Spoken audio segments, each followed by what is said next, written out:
For thousands of years, the earth provided all that mankind required: living food, pure water, healing herbs.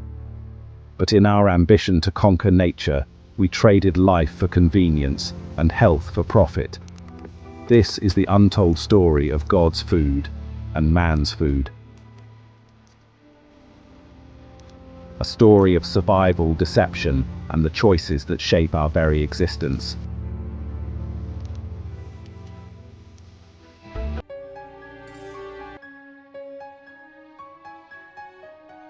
Yet even in a world of corruption, the choice remains in our hands. No empire, no corporation, no system can force us to eat death. God's food still grows freely, in gardens, in forests, in fields untamed. The earth continues to offer fruits, herbs, seeds, and roots as a living gift.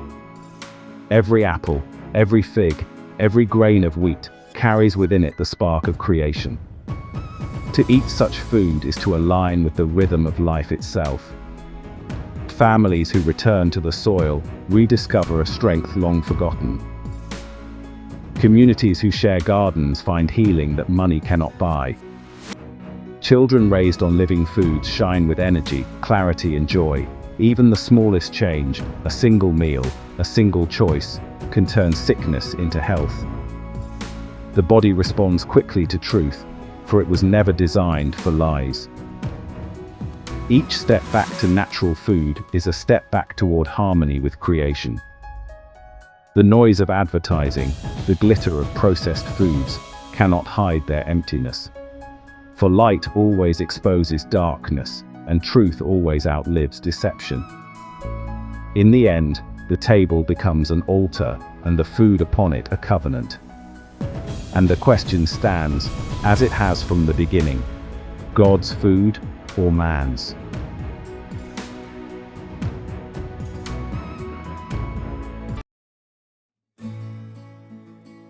God's food comes not from the factory, but from the soil, the sun, and the waters of the earth. It was written more than a century ago that the natural food of man was not flesh, nor refined bread, but the abundance of Eden itself. Fruits, grains, herbs, and nuts. These were not luxuries but necessities, appointed for the nourishment of body, mind, and spirit. The text declared, "Our very bodies are fashioned for living food, not dead matter." These foods, alive with minerals, enzymes, and healing oils, are the true staff of life. Stinging nettle rises in the wild, rich in iron to strengthen the blood. Dandelion pushes through the soil, cleansing and purifying the body. Burdock stretches deep roots, drawing minerals from hidden places to restore vitality. These are not inventions of man, but gifts of God. Medicine that grows without a price tag, without a factory, without a chain of control. It was said in 1912 that if these simple foods were forsaken, sickness would follow. For food makes blood, and blood makes life. When the food is whole, the blood is whole, and the body strong. When the food is tainted, the blood is weakened, and disease takes root.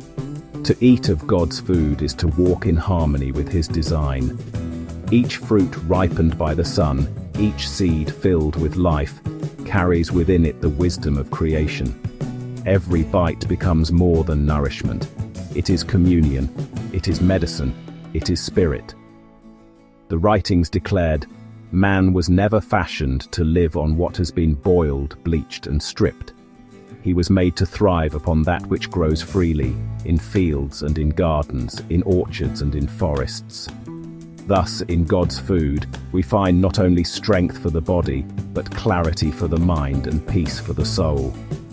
It is the living covenant between man and creation, untouched, uncorrupted, and eternal.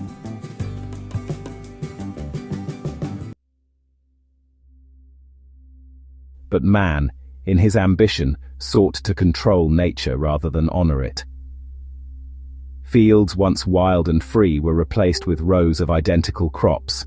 Factories produced food in volumes, stripping away life and flavor. Grains were refined, fruits canned, and herbs destroyed.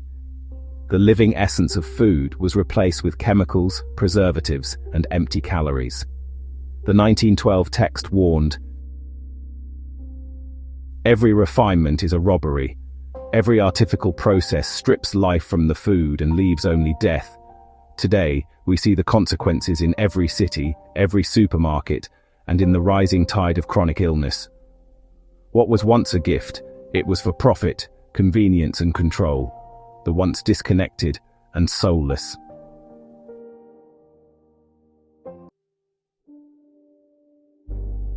Imagine a battle raging within, a silent war where every bite you take tips the scales between life and decay. Each nutrient plays a vital part.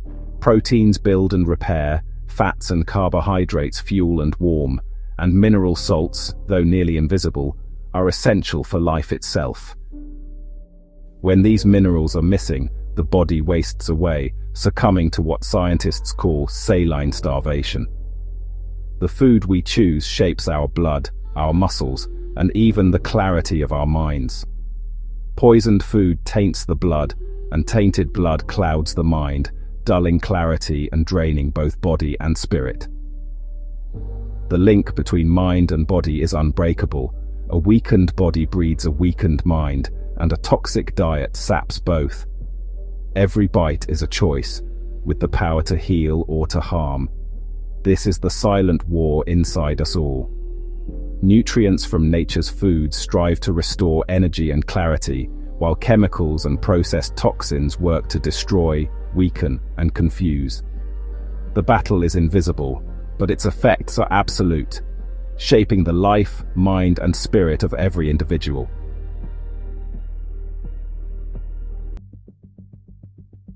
Man's food was not born of wisdom but of impatience. The 1912 writings warned that every refinement is a robbery. When the grain is stripped of its husk, when the fruit is boiled and canned, when the herb is crushed into lifeless powder, something living is taken away, and something dead remains. Food was meant to build blood, and blood was meant to build life. But what happens when the food is robbed of its salts, its minerals, its living spark?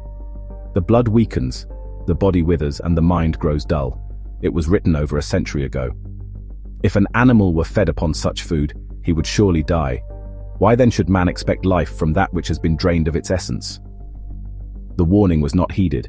Instead, refinement became progress, and convenience became a god. White flour replaced whole grain. Sugar was praised as a luxury, though it carried poison for the blood. Canned and preserved foods filled the shelves of a modern world, but their emptiness filled the bodies of those who ate them.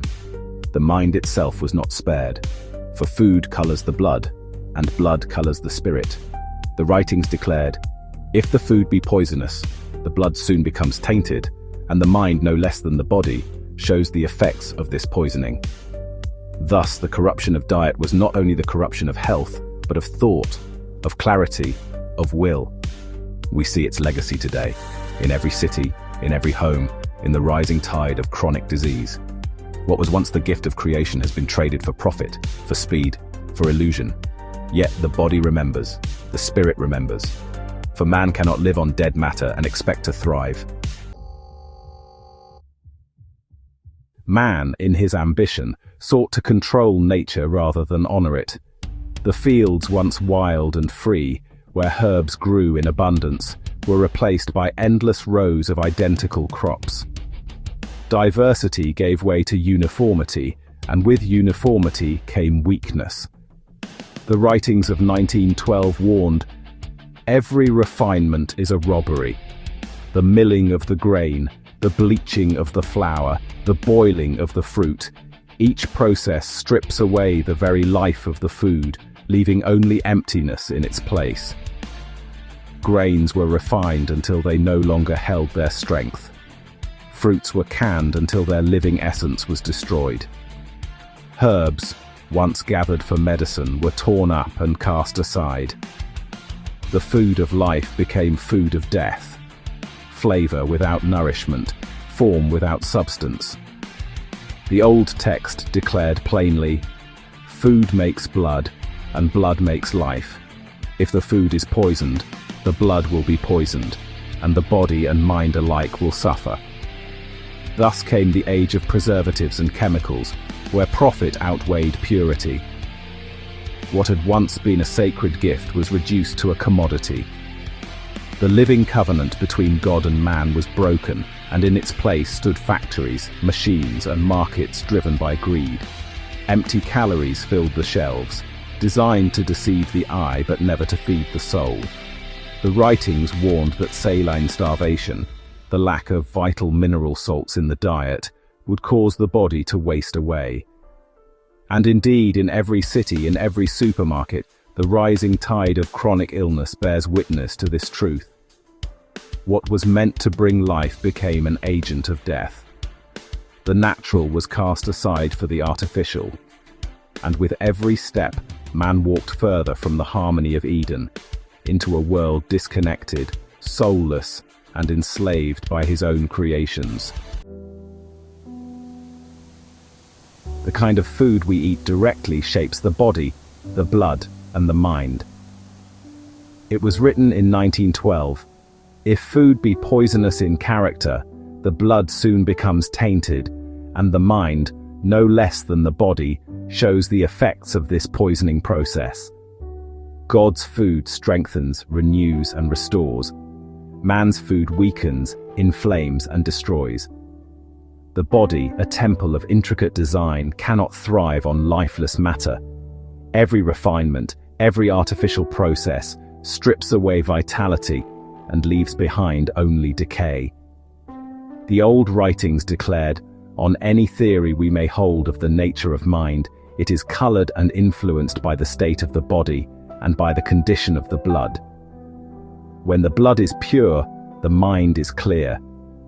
But when the blood is corrupted, confusion, weakness, and disease follow." Thus, man's food does more than sicken the body. It clouds the spirit, breaks down the will, and binds humanity to suffering.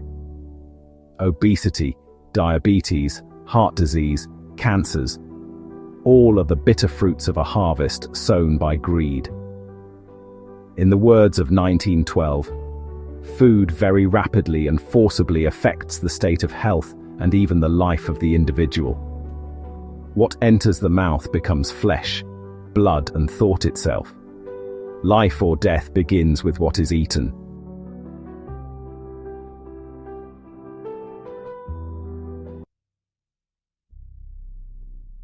Inside every body, a silent war is being fought. On one side stands living food, rich with enzymes, minerals, and light. On the other side lurks man's food, laden with chemicals, preservatives, and empty calories. God's food builds strength, renews energy, and restores balance. Man's food weakens the body, clouds the mind, and corrupts the spirit. Each bite taken is not just a meal, it is a choice of life or death. Within the bloodstream, living cells thrive on fruits, herbs, and grains, but toxins from processed food choke the blood, disrupt the organs, and spread decay. The body cries out with warning: fatigue, pain, disease. Yet the world answers with pills, surgeries, and distractions, never touching the true cause. The temple of flesh, designed with divine precision, is collapsing under man's inventions. For food does not merely fill the stomach. It shapes the blood, the breath, and the thought itself. When the body is poisoned, the mind cannot see clearly, nor the soul walk freely. But when nourished with living food, clarity returns, strength is renewed, and life flows with power. This battle within is the most important war of all, and it is fought every day, with every bite in every life. Yet even in a world of corruption, the choice remains in our hands. No empire, no corporation, no system can force us to eat death. God's food still grows freely, in gardens, in forests, in fields untamed. The earth continues to offer fruits, herbs, seeds, and roots as a living gift.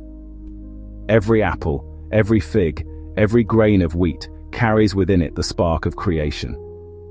To eat such food is to align with the rhythm of life itself. Families who return to the soil rediscover a strength long forgotten. Communities who share gardens find healing that money cannot buy.